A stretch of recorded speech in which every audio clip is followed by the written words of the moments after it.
Hi everyone, my name's Dr. Vile. Welcome to my YouTube channel. The purpose of this YouTube channel is all about preparing you for your A-level chemistry exams. So the purpose of this specific video is going to be looking at reacting masses. So for instance, if you start with half a gram of a substance, how much is the maximum amount of product that you can make? We'll look at calculations like that. We'll also look a little bit at percentage yield as well. If you find this video helpful, please like it, please subscribe to the channel. As with all of these questions, it's best to look at examples, and that's what we're going to do. So in the first example, it says a student reacts half a gram of sodium hydroxide with excess water according to the equation shown here. Calculate the maximum mass of hydrogen gas that is produced. Now the equation is already balanced. You must have a balanced equation for something like this. And when you look at the equation, you only have to focus on the things that are described in the question. So we've got half a gram of sodium, which I'm highlighting in purple, which is this bit on the balanced equation. And then you're interested in the maximum mass of hydrogen gas, which is this one here. And notice they are in a 2-to-1 ratio. That's going to be important. Now I like to use a little table at this stage. So I'd put the 2 lots of Na in the first column and 1 lot of hydrogen in the second column. And then because we're dealing entirely with masses, I'd use the equation N equals M over mR. And that is an equal sign. Let me just correct that. N equals mass divided by molecular mass. So we'll have N, then M, which is the mass, and then mR, which is the molecular mass. Now, first little note, normally the units for mass is grams. And that is exactly what we've got here, so that's good. We can just plonk the number in for the mass of sodium. It is 0.500 grams. The mass of hydrogen, this number here, that's what we're trying to calculate. So I'll just stick a question mark there for now. The molecular mass of sodium is 23. Now you might be thinking, there's 2 lots of sodium. We're going to get to that. For now, just leave it as 23. We're going to apply the ratio in a later step. And hydrogen is 2 lots of 1.01, so that is 2.02.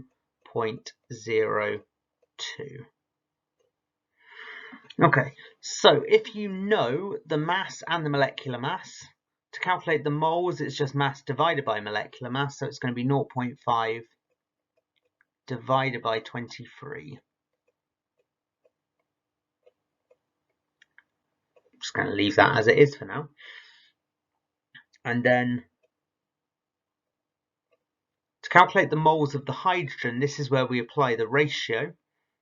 It's going to be 0.5 divided by 23, but then we're going to divide by 2 because we're going from 2 moles of sodium to 1 mole of hydrogen. And then at this stage, let me get rid of the question mark because it's in the way. If we know the number of moles and we know the molecular mass, mass equals number of moles times molecular mass. So I simply take my answer, times it by 2.02. And I'll grab my calculator and I'll do all the sums now. So 0.5 divide by 23, divide by 2,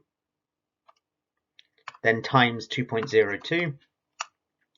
And to 3 significant figures, my answer comes out as 0.0220 grams.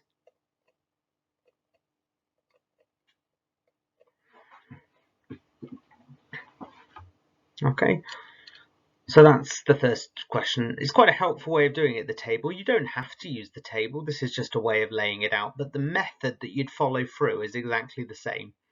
Calculate the moles of the thing that you know everything about, apply the ratio, and then times by the molecular mass. The second question is a bit more challenging here. Here it says a student has 150 mils of 0.2 mole per dm cubed hydrochloric acid. Calculate the minimum mass of zinc required to react with all of the acid. So the first thing I'm going to do is work out the moles of the HCl.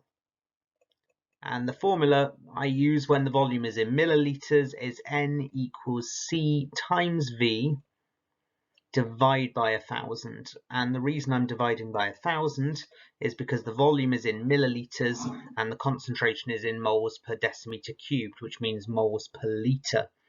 So to make the units consistent, I need to turn my milliliters into litres.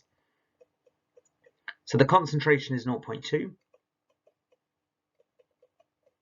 The volume is 150. Divide that by 1,000.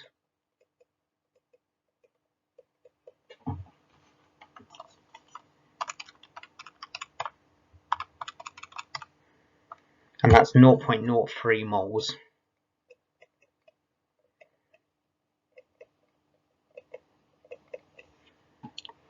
Now at this stage we want to apply the ratio because we're going to work out the moles of the zinc. 1 mole of zinc reacts with 2 moles of HCl. So the moles of the zinc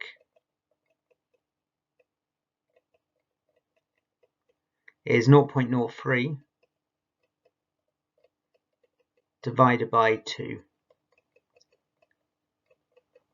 0.015. And then all we do at this stage is times by the atomic mass of zinc.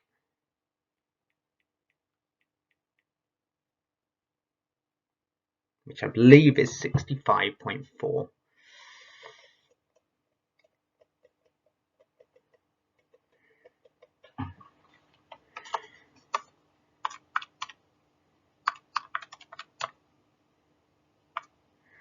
So that would be 0.98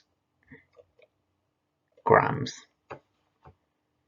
So to neutralize that much acid of that concentration, you'd need 0.98 grams of the zinc. And we'll just go through one more problem. Just a little side note, if you want to with these videos, quite a helpful thing to do is actually to pause on the question, perhaps have a go at it first, and then go through it with my answer. You might find that easier and more helpful. Anyway, this question is about the blast furnace, where iron oxide gets reduced to iron according to the equation below, where the iron oxide reacts with carbon monoxide to produce carbon dioxide and iron, so the iron oxide is getting reduced. This question says, how much iron oxide is required to produce 500 grams of iron if the percentage yield is only 75%? Well, the first thing to note here is that 500 kilograms is only 75% of what it should be. So therefore we need to work out what 100% is, which is the theoretical yield. So what I'd do, this is how I would do it, is I'd take my 500, divide it by 75, that would work out what 1% is, and then times it by 100, and that is 667 kilograms to 3 significant figures, which is what we'll work with. Okay, so if 500 kilograms is 75%, then 667 kilograms is 100%. And the question is how much iron oxide is required. So I'm going to make one of my little tables again, like I did on the first question.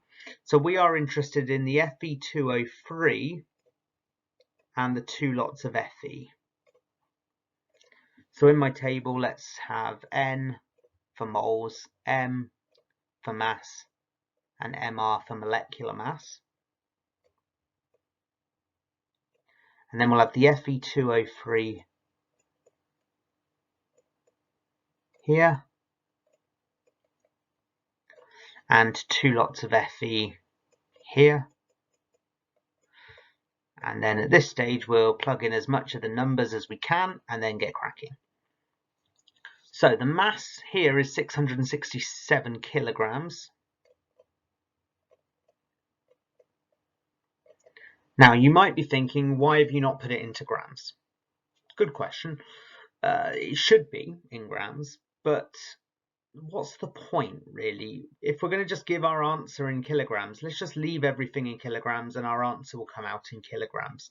That's perfectly fine as long as kilograms are an acceptable unit for the answer.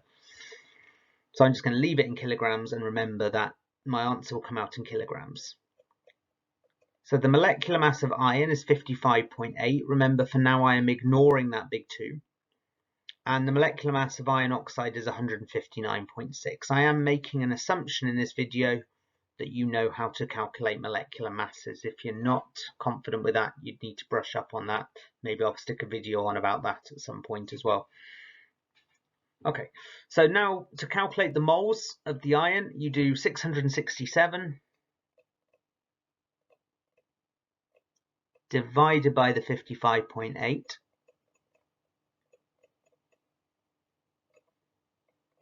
And then technically we divide by 2 because we're going from 2 moles to 1 mole. And then I'm going to times by the molecular mass, which is 159.6. And chuck all that in, remembering it'll come out in kilograms.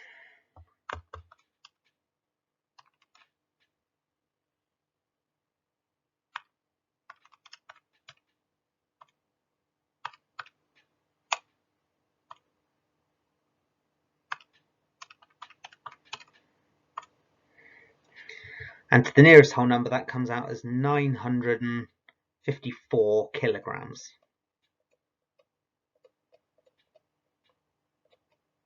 954 kilograms, which is my final answer.